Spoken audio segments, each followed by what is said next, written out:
দেখে পরিবহন করতে হবে। আপনারা কি এই ধরনের দেখছেন?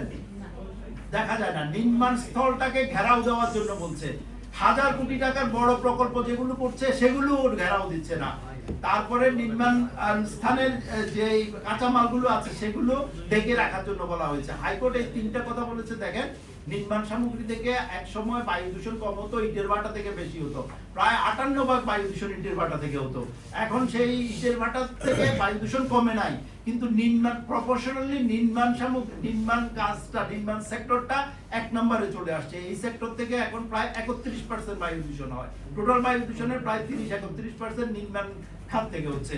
সো এইটা আমাদেরকে, এটা বিজ্ঞান ভিত্তিক তথ্য, এটা আমাদেরকে এখন খেয়াল রাখতে হবে। ফিটনেসবিহীন যানবাহনগুলো প্রায় 15% বায়ু দূষণের জন্য কন্ট্রিবিউট করছে।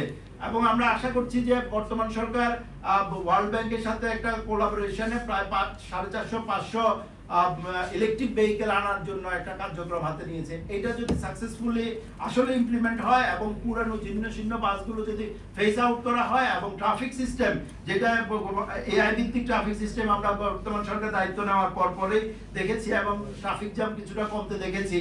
সেই জায়গাতে আমরা স্টাডি করে দেখেছি যে যেখানে যেই দিন থেকে বলা হয়েছে যে এআই মামলা দিচ্ছে, ওই দিন থেকে শব্দ দূষণ কমেছে, বায়ু দূষণ কমেছে।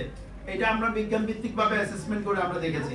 আবার এখন মানুষ এটাকে ভুলে যাচ্ছে আস্তে আস্তে, ভিডিও আস্তে আস্তে আগের মতো রিপোর্ট কমিয়ে দিয়েছে, ফলে আবার বায়ু দূষণ এবং শব্দ দূষণ ওই পূর্বের জায়গাতে যাচ্ছে।